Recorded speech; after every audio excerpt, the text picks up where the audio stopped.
come, and this is why they actually play the games, Rock, and it's not just made up through the hot stove season. Right. That's why I don't play them on paper, besides the fact that the spikes would tear it up.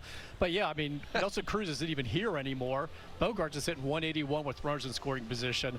It has not worked out. 6 games under 500. They're very disappointed here. Anybody you talk to, players, media, whatever, they expected much more from this team. Obviously, just like with the Mets, spend a lot of money, you think you're going to win.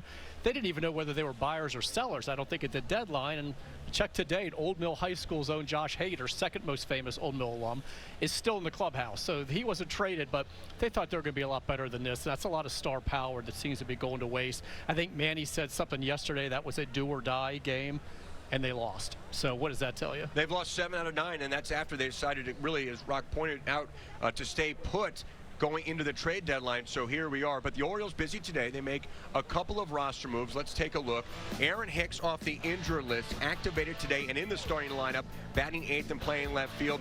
And Colton Cowser, who really struggled at the plate, Rock, option to AAA Norfolk. Yeah, we knew this was all coming. When you get Cedric Mullins back, Aaron Hicks back, that meant Ryan McKenna and Colton Cowser were going to go. The only question was who was going first. I couldn't get anybody to start a pool with me, but you know, Cowser 7 for 61 was clearly struggling at this point. There was no other move to make. Once Hicks was healthy, played 2 games in Norfolk. It was a very short rehab assignment.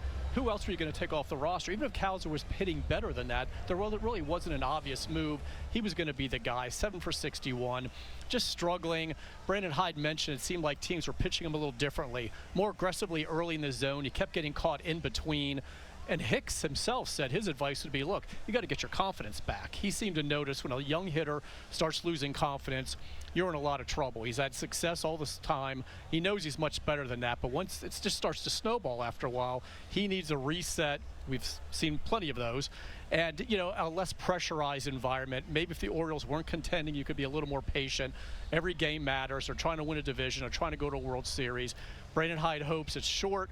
Maybe they can get him back up here, whether it's sooner than September or after rosters expand, whatever. You can add 2 players, 1 position player. But he was just getting to the point now where he was just not aggressive enough at the plate. He's got to regain that and regain his confidence. Yeah, and we've seen the reset in the minor leagues work so many times. Just ask some guy named Cedric Mullins, who was reset in 2019 all the way in Double-A Bowie. It kind of worked out for Cedric and the Orioles. Well, right now on the mound, the Orioles are going with a 6-man rotation. It's not easy to pull off. You need a lot of length from those starters to make sure you don't need to dip in your bullpen too often. But this is how it looks right now.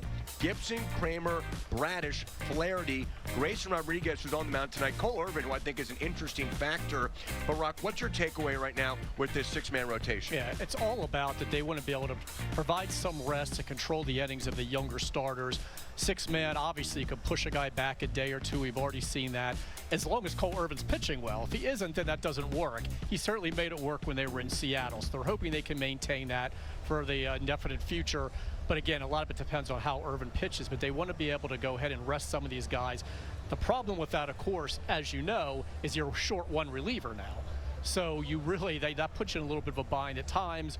Potentially, and this team's always playing close games, it seems. So Hyde did say there was a possibility maybe some point you could have a starter. Maybe if he has a short outing, could maybe drop into the bullpen if you need a big inning or something from somebody to do that, to kind of beef things up until, again, you could add another reliever after September 1st.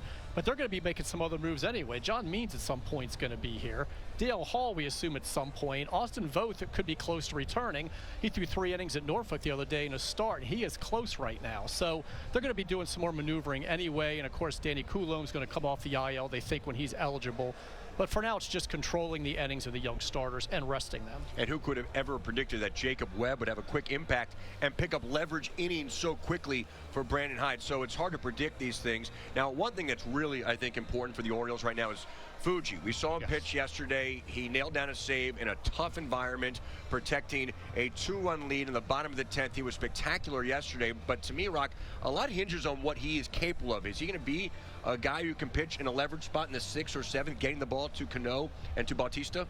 I mean, he has to be. And there's no way to ease in. Remember, Brandon Hyde said, hope we could just kind of ease him in early on when they were in St. Pete.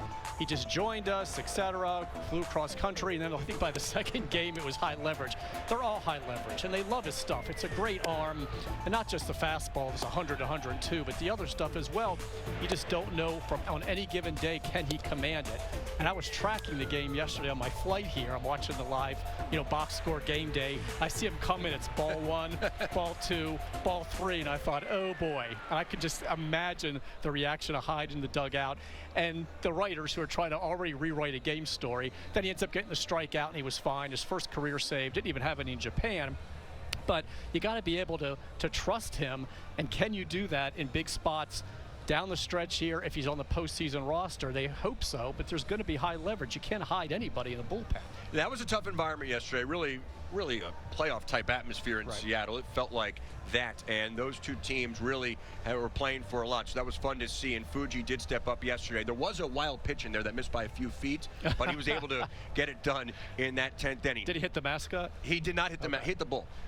So Roch, you got to talk to Manny Machado today. You got to talk to former Oriole and one of our favorites, Ryan Flaherty, today. What's their takeaway on the Orioles right now? Two legends. I mean, they're both really happy, first of all, for the Orioles, how well they're doing. They talked about, both of them said separately, it's a great baseball city, and fans will pack the place. It's loud. They deserve this. Manny said the timeline actually it's quicker than he thought it was going to be. It was one of the quickest rebuilds I've seen. He may have forgotten what 2019 was like after he left, but still, he said it was really quick. And Flaherty said everybody in the league saw it coming a couple years ago. They knew that this was coming. So in that regard, it's not surprising at all. Maybe best record in the American League surprises some people, but they could see this building and heading in this direction. But they're just really happy that, again, great baseball town, and they're being rewarded now. Yeah, very happy to see the Orioles' success, even though they are 3,000 or so miles away. Roch Kubatko from MASNsports.com. Great stuff, Roch. Thank you.